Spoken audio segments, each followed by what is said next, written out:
24 debate. We're looking at France. We've been asking if it's working enough in part one of our discussion. With us from the European Parliament for the Greens, José Bové is with us again. With us here in the studio, Raquel Garrido, spokesperson for Le Parti de Gauche, the Party of the Left, business consultant and blogger Erwan Lenohan, and who contributes regularly to Atlantico.fr, and Jakob Hessler of Tiny Clues. Remind us what Tiny Clues is again. Tiny Clues is a big data software firm. So we develop mathematical algorithms and offer them to our clients. With 10 employees you have. We are 10 people now. We are 11 including me. Yeah. Now, we were saying at the top of the show, the French president making good on his promise to reverse the trend on unemployment before the end of the year. Still in double digits, 10.9%, but still, the mother of François Hollande's 4 children, who's none other than 2007 socialist presidential candidate Ségolène Royal, was the guest of our Sunday Politics show in French. Here's what she had to say. It's not unreasonable to say that he won his bet. However, he is perfectly aware of the situation. He knows that a reduction in unemployment over 1 month does not mean reversing the unemployment curve. Raquel Garrido, you heard what the Ségolène Royal said there, saying the trend is now being bucked. Well, you remember the president said last September, a year ago, that he would change the curve in less than a year.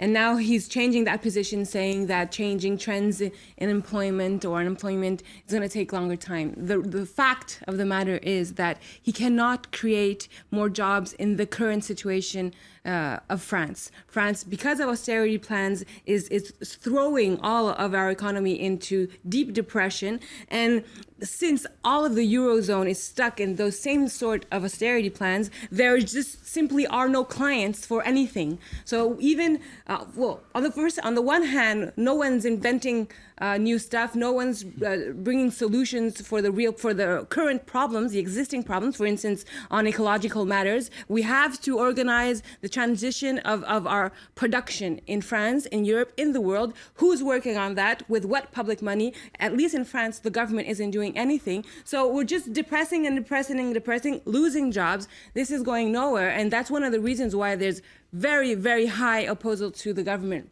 currently. Jakob Hessler? Well, I think it's probably not true that there's no people trying to innovate. I would say we try in France, and I think we probably do a fairly good job at it. Now we're very small, and obviously there should be and there could be many more than us. The problem with the unemployment, though, in my view, is not the fact whether you have more startups or not. It's the fact that the transformation from accepting or not accepting a complete industrial demise to saying, yes, we want to reindustrialize France. And that's where all the jobs are being lost. It's in industry, and it's where the competitiveness of the export sector and of the manufacturing sector in France is at stake. That's where the real issue is. And that's an issue, it's a complex issue because it's linked to training, it's linked to the ability of companies to have the right offerings. Is that how can you compete? It's the question of the, there's 26% prélèvement, so it's the charges of 26% in France, payroll taxes, versus 16 in Germany, and I think 20 in the UK.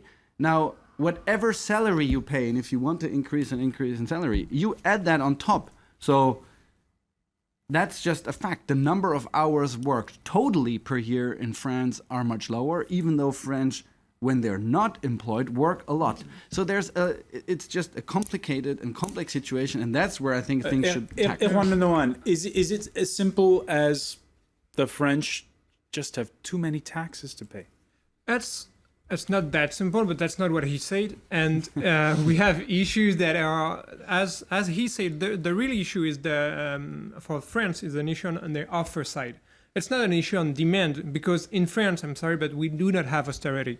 There was austerity in Greece, there was austerity in Portugal, there was austerity in Spain, where the state cut all its spendings. It has not happened in France. It's 10 billion this year, per year in cuts. In France, the 10 billion. Public spending has been rising since 1978 or so, and I think it's raising about it will be about 57% this year. And it was even What? No, of course the it is. government has announced massive cuts in public spending, and Yeah, specifically, but if you have it cuts announced and there is 10 no billion. growth, there is no growth, the GDP is not growing, then the side of the state within the economy is growing, and that's what But that's not what we're talking about. Of We're course talking it about is. effective public spending. Where's the money? What's it put in? In France, the austerity measures are currently in way because we put less money into public services, and we pay priority to the debt. We're not investing in anything smart. We're putting pressure on wages, and so where is that going? I mean, what you're saying is that how could that the fact to focus on equilibrium of current of the state's public debt budget, how is that going to create any job? It hasn't. The government has been doing that since it was elected, and it's creating jobs nowhere. It's not, as Jacob said, it's not the only issue, because you have many other things to change. But where you are right when you say that the question is, where is the money spending and being spent? Because today the government is speaking about the great fiscal revolution or so, because you are also speaking about the fiscal revolution, but that's not the issue. The real issue is how we spend the public money today, and everybody agree that we can cut costs and we can make economies on this public spending. There have been plans announced to further cut defense spending quite sizably. Yeah, of course there are cuts, but it's really not at the level of the challenges France is facing today. So, Yeah, one thing I just want to get your yeah. reaction to what one of our viewers saying. France could get out of this economic mess in a hurry with sensible spending and tax cuts. And this morning on Breakfast Radio, the finance minister announced 15 billion in cuts, but 15 billion is a drop in the bucket when you see the needs in terms of mopping up all the red ink in this country. Well, France, first of all, is a very rich country. We have a very high, how do you call it, growth PIB? GDP, sorry. And the fact of the matter is that we're getting cheap money on the markets when we need money. So our problem isn't to find money, but the issue is who's paying for the subprime crisis and the whole situation that was left after that, and the money that was lost in the financial sector. We're still paying from the fact that there was that crisis in the financial sector that was transferred to the public sector, and it's ordinary people, it's just the folk that via all these taxes, unfair taxes like VAT, for instance, are paying that directly to the financial sector. That's totally useless, and the whole the government. That's why we must cut spendings.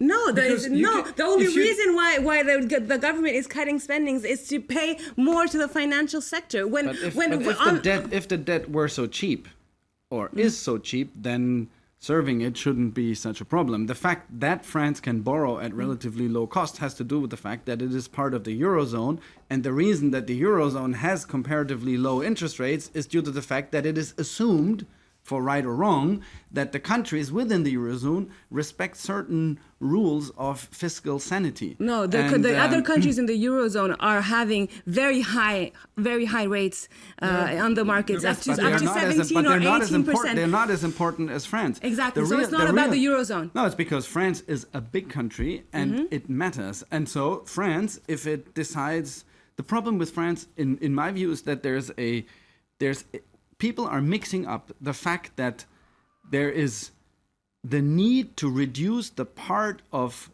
public spending as part of GDP with the measures of austerity and growth. And I think what France needs is, yes, it needs to stimulate growth, and the state needs to invest in areas that are important for innovation, technology, and France does.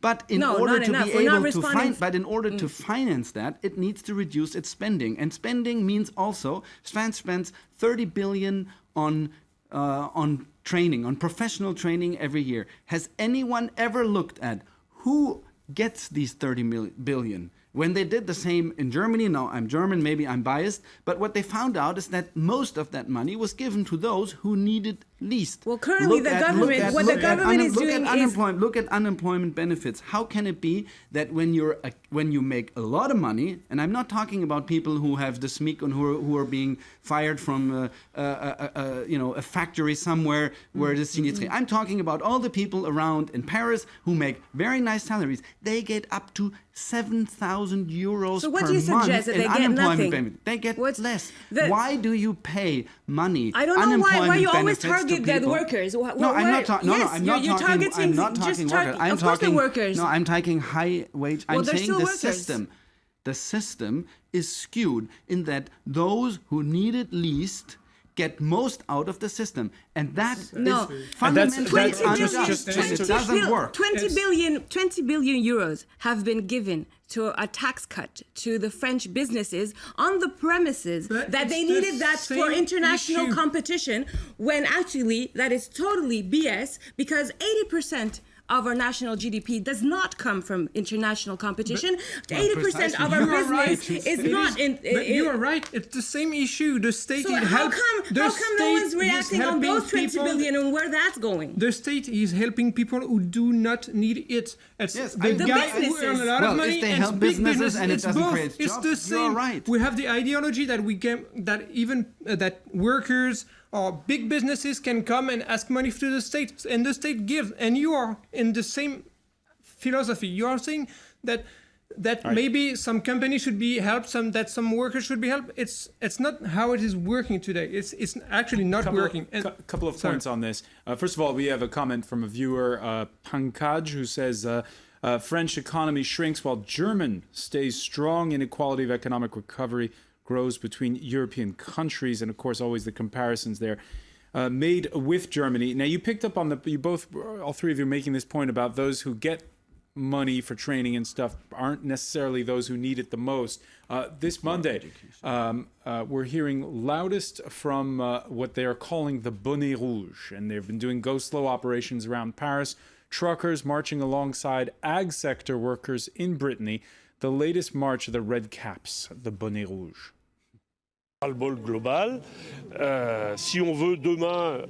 Today, there's general discontent. If you want to reverse the unemployment curve, we need to have entrepreneurs who can create jobs. They're ready, but today it's because of these rules that people are reluctant to employ anyone. This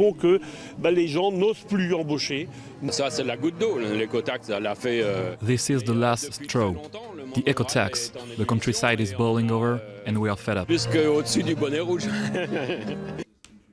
All right, it's interesting because the people there who were marching in Brittany, there's been criticism of them, saying that they represent the farm lobby, which is not so badly off. Of course. What they're asking for concretely is for instance, destroying environmental laws, environmental regulations. For one example, in the pig industry, they asked for regulation that before you would be able to open an enterprise with 400 pigs without control, and they wanted to put that to 2,000 pigs with no control. That sort of regulation. But the problem they have actually is that they're in an international competition. They're sending the animals to Germany to be killed, and with 4,000 kilometers of distance by truck, and that's not respectful of the environment. It's destroying jobs because it's putting competition between all the workers. And, there's only so low that you can go. I mean, how low can we go? €1 per hour, €2 per hour? That goes nowhere. And yet the Bonnet Rouge, the Red Caps, Erwan, they've gotten quite a lot of support. There's been a lot of media attention. Yeah, I guess they have a lot of support because first, it's a good media operation. The Red Cap, the media love it, and they know, and these guys, they know it. But what is true is that people today are fed up with taxes. It's true of the Parti de Gauche, it's true of the Bonnet Rouge, it's true of many people in France who have the feeling that they are always paying more and more taxes, and they don't see they don't see how they are used, and if they are used in a good way. And they have the feeling today that it's not the case. In France, there is about 47% of the French, 53% of the French people who pay the income tax. And among them, you have a quarter of them, 25%, who pay 80% of the income tax. These people, they are not rich. They earn about 2 SMICs, so 2 minimum wages. 2 times the minimum wage. Yeah, a month. That is not being rich, but they pay for 80% of the income tax in France. So you have a few number of people who have the feeling that they are paying more and more taxes all the time. And so as the government is not cutting spending, public spendings, it has to increase taxes. That's what he's been doing for a year and a half, and that's even what Sarkozy was doing before. So the people in France have the feeling that they've been paying more and more for years, and they do not see any result. And actually, they're right. There is no result. The unemployment is high, and the growth is low. I agree with you, but there's a problem with the rates. We only have 5 rates, and so that can't be fair, because it cannot be fair that you have a 20% top that are all mixed together, whatever their wages are. We should have a progressive rate in income tax. Most of our public expenditure should be coming from that income tax and not from different taxes, because in English we don't have the difference between tax and impôt. In French we do. Tax is something that it is a measure that you take money from somewhere, then you put it, you know where it's going to.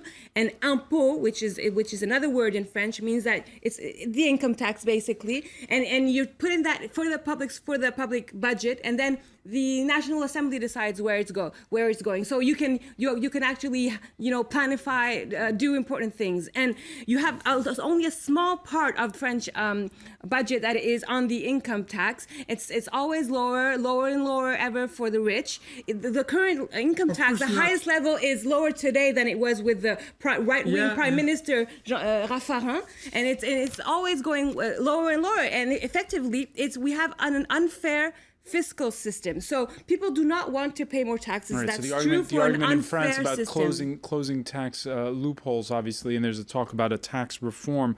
France's budget minister under the previous government of Nicolas Sarkozy has preferred the option that Erwan, I guess, was talking about a moment ago, belt tightening instead of taxes. Before talking about taxes, we must talk about public expenditure. Taxes are an income that finances public services and social welfare. So let us first define the perimeters of the state's action. Jacob Hessler, this is, of course, all about politics, because you have a government, Erwan was saying, is committing political suicide by taxing too much the middle classes. But if you cut public spending and you've been elected as a left-wing government, isn't that also political suicide? So if you're François Hollande, what's your druthers? What do you pick here? Well, I think I'm not so sure whether the problem is whether it's a left or right government. Unfortunately, when you look at what they do today, it's pretty much the same they've been doing all along.